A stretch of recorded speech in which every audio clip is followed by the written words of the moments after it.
ధన్యవాదాలు. ఒకటి మేము వచ్చిన ఉద్దేశం కేంద్ర గారు మాట్లాడేటప్పుడు చెప్పారు, రేపు 13వ తారీఖున దేశవ్యాప్తంగా ఎన్నికలు జరుగుతున్నాయి.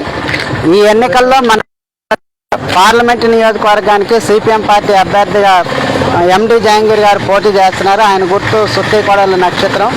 సుత్తి నక్షత్రం గుర్తు మీద ఓటేసి అత్యధిక మెజార్టీతో గెలిపించాలి అని పేదలందరికీ అప్పీల్ చేయడం కోసం వచ్చాము.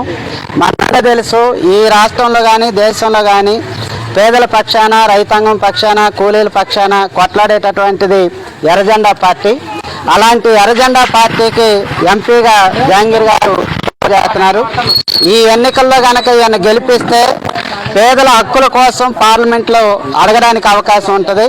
ఈరోజు దేశవ్యాప్తంగా కూలీలు ఉన్నటువంటి వాళ్ళకి గ్రామీణ హామీ పనిని పెట్టేటటువంటి దాన్ని సాధించింది ఎర్రజెండా పార్టీ.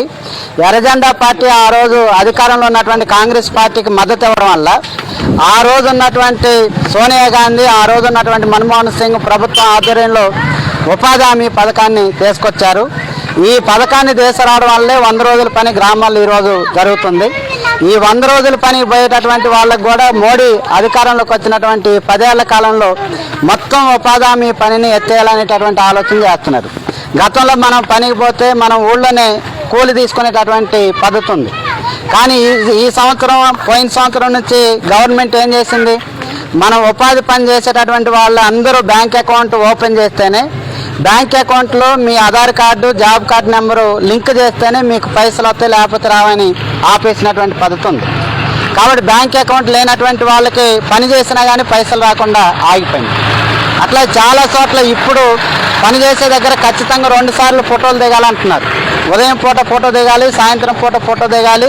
ఈ ఫోటో దిగి మనం ఆన్లైన్లో అప్లోడ్ చేస్తేనే మీకు చేసినటువంటి పనికి వేతనాలు వస్తాయని చెబుతున్నారు.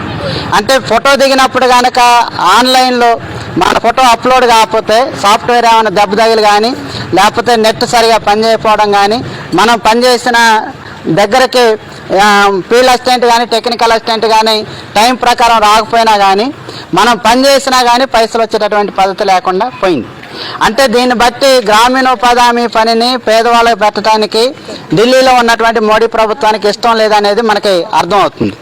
కాబట్టి గ్రామీణోపాధి హామీ పనిని మళ్ళీ తిరిగి సక్రమంగా పని పెట్టుకోవాలంటే ఈ పనిని ఎత్తేయాలని ఆలోచన చేస్తున్నటువంటి బీజేపీ ప్రభుత్వాన్ని తిరిగి అధికారంలో రాకుండా దింపడం తప్ప మరొక మార్గం లేదు. దానికోసం మనందరం ఆలోచన చేయాలనేది విజ్ఞప్తి చేస్తుంది. అట్లాగే రెండోది, మనందరికీ తెల్ల రేషన్ కార్డు ఉన్నటువంటి వాళ్ళకి బియ్యం ఇస్తున్నారు. కానీ ఈ బియ్యం 5 కేజీలు మాత్రమే ఇచ్చి చేతులు దులుపుకునేటటువంటి ప్రయత్నం చేస్తున్నారు. కానీ తెల్ల రేషన్ కార్డు కలిగినటువంటి వాళ్ళకి 14 రకాల నిత్యావసర సరుకులు ఇవ్వాలనేది మనం సిపిఎం పార్టీగా డిమాండ్ చేస్తున్నాం. డిమాండ్ చేయడమే కాదు, సిపిఎం పార్టీ అధికారంలో ఉన్నటువంటి కేరళలో 14 రకాల నిత్యావసర వస్తువుల్ని పేదవాళ్ళకి ఇస్తున్నటువంటి ఏకైక ప్రభుత్వం ఏదైనా ఉందంటే అది ఎర్రజెండా ప్రభుత్వం తప్ప ఇంకోటి కాదు. ఆ పద్ధతుల్లో తెలంగాణ రాష్ట్రంలో కూడా తెల్ల రేషన్ కార్డు కలిగినటువంటి వాళ్ళకి 5 కేజీల బియ్యంతో పాటు 14 రకాల నిత్యావసర సరుకులు ఇవ్వాలనేది అడుగుతున్నాం. గతంలో ఎట్లయితే ఉప్పు, పప్పు, మిరపకాయలు, అట్లాగే సబ్బులు ఇలాంటివి ఎట్లయితే ఇచ్చారో వాటన్నిటిని తిరిగి ఇవ్వాలనేది మనం అడుగుతున్నాం. అలాంటి వాటిని అన్నిటిని సాధించుకోవాలంటే ఎర్రజెండా పార్టీ వాళ్ళని గెలిపించుకోవడం తప్ప మరో మార్గం లేదు. అట్లాగే మన తెలంగాణ రాష్ట్రంలో కూడా చాలా మంది ఇల్లు లేనటువంటి వాళ్ళు ఉన్నారు. ఇల్లు లేనటువంటి వాళ్ళకి అందరికీ ఇళ్ల స్థలాలు కావాలని కొట్లాడుతుంది సిపిఎం పార్టీ. ఈ ప్రాంతంలో ఇళ్ల స్థలాలు లేనటువంటి పేదలందరినీ కదిలించి ఎక్కడైతే గవర్నమెంట్ భూమి ఉందో ఆ గవర్నమెంట్ భూమిలో గుడిసెలు ఇప్పించే దానికోసం ఎర్రజెండా పార్టీ, సిపిఎం పార్టీ పనిచేస్తుంది. మీకు అందరూ తెలిసి ఈ ప్రాంతంలో మీరందరూ బచ్చన్నపేట ఈ ప్రాంతంలో మీరందరూ కూడా వచ్చి గుడిసెలు వేసుకున్నటువంటి వాళ్ళు ఉన్నారు. కాంగ్రెస్ అధికారంలోకి వస్తే మన బతుకులు మారుతాయి అనుకున్నాం. గుడిసెలు వేసుకున్నటువంటి వాళ్ళని అత్యంత కిరాతకంగా పోలీసులను ఉపయోగించి, అధికారులను ఉపయోగించి కూలగొట్టినటువంటి చరిత్ర కాంగ్రెస్ పార్టీకి ఉంది. టీఆర్ఎస్ వాళ్ళు డబుల్ బెడ్రూమ్ ఇల్లు ఇస్తామన్నారు. డబుల్ బెడ్రూమ్ ఇల్లు ఇస్తారని ఆశపడ్డటువంటి మనకి డబుల్ బెడ్రూమ్ ఇల్లు రాకపోగా ఉన్నటువంటి అవకాశాలు కూడా పోయినటువంటి పద్ధతి ఉంది. ఇప్పుడు మేము వచ్చేటప్పుడు మన ఊరు చివరి చూసాం. కేసీఆర్ 10 ఏళ్ల కాలంలో దాదాపు మేము 10 లక్షల ఇల్లు కట్టించామని చెప్పిండు. కానీ మన ఊర్లో ఆ చివరి ఉన్నటువంటి ఇల్లు డబుల్ బెడ్రూమ్ అని ఇల్లు అని చెప్పారు. ఏం చేశారు కేసీఆర్ గవర్నమెంట్లో? వాళ్ళు స్లాబ్ వేసి వదిలేసి ఎవరైతే లబ్ధిదారులు ఉన్నారో వాళ్ళని ఎంపిక చేసి మీరు ఇల్లు కట్టుకోండి అని స్లాబ్ వేసినటువంటి వాటిని అప్పచెప్పినటువంటి పద్ధతి ఉంది. ఇంతకంటే దుర్మార్గమైనటువంటి ఆలోచన ఇంకోట్లేదు. నిజంగానే మనకి ఇల్లు కట్టుకునేటటువంటి పైసలు మనకుంటే మనం ఎంత ఇబ్బంది పడాల్సినటువంటి అవసరం ఉంది. కేసీఆర్ చెప్పిన దాని ప్రకారమే ఇల్లు కట్టేవలైనటువంటి స్థితికి ప్రభుత్వం నెట్టబడింది.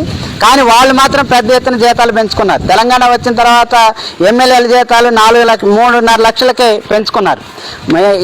ఈ ప్రాంతంలో మంత్రిగా పనిచేసినటువంటి వాళ్ళు, ఎమ్మెల్యేలుగా పనిచేసినటువంటి వాళ్ళు, ముఖ్యమంత్రిగా పనిచేసినటువంటి వాళ్ళు 95,000 రూపాయలు ఉన్నటువంటి జీతాన్ని 3,50,000కి పెంచుకున్నారు. మరి ఉపాధి పనిచేసేటటువంటి కూలీలకి ఏమైనా వేతనం పెంచారా? లేదు. రైతు వారి పనిచేసేటటువంటి కూలీలకి ఏమన్నా వేతనాలు పెంచారంటే పెంచినటువంటి పద్ధతి లేదు.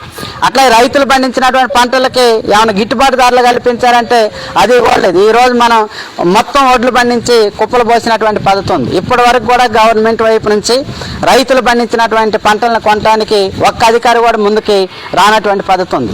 కానీ కేరళలో సిపిఎం పార్టీ అధికారంలో ఉన్నటువంటి దగ్గర గిట్టుబాటు ధరను కల్పించడంతో పాటు ప్రతి కింటాకి 800 బోనస్ రైతులకు ఇస్తున్నటువంటి ఏకైక ప్రభుత్వం ఏదైనా ఉందంటే అది సిపిఎం పార్టీ అధికారంలో ఉన్నటువంటి కేరళ రాష్ట్రంలో అమలు జరుగుతుంది.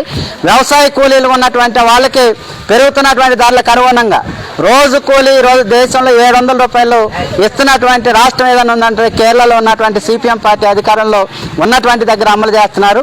కాబట్టి వ్యవసాయ కూలీలకి పెరిగినటువంటి ధరలకు అనుగుణంగా కనీస వేతనం 600 రూపాయలు ఇవ్వాలనేది మనం కొట్లాడుతున్నాం. అలాంటి డిమాండ్స్ అన్నింటినీ సాధించుకోవడం కోసం ఈ పార్లమెంటు ఎన్నికల్లో సిపిఎం పార్టీని అభ్యర్థిని కనుక మనం గెలిపించుకోగలిగితే ఖచ్చితంగా ఢిల్లీలో ఉన్నటువంటి పార్లమెంట్లో మన సమస్యలు, మన ఊరు సమస్యలు, కూలీల సమస్యలు, రైతాంగ సమస్యలు, దళితుల సమస్యలు, గిరిజనుల సమస్యలు గవర్నమెంట్ ముందు ఎత్తి చూపడానికి అవకాశం ఉంటుంది.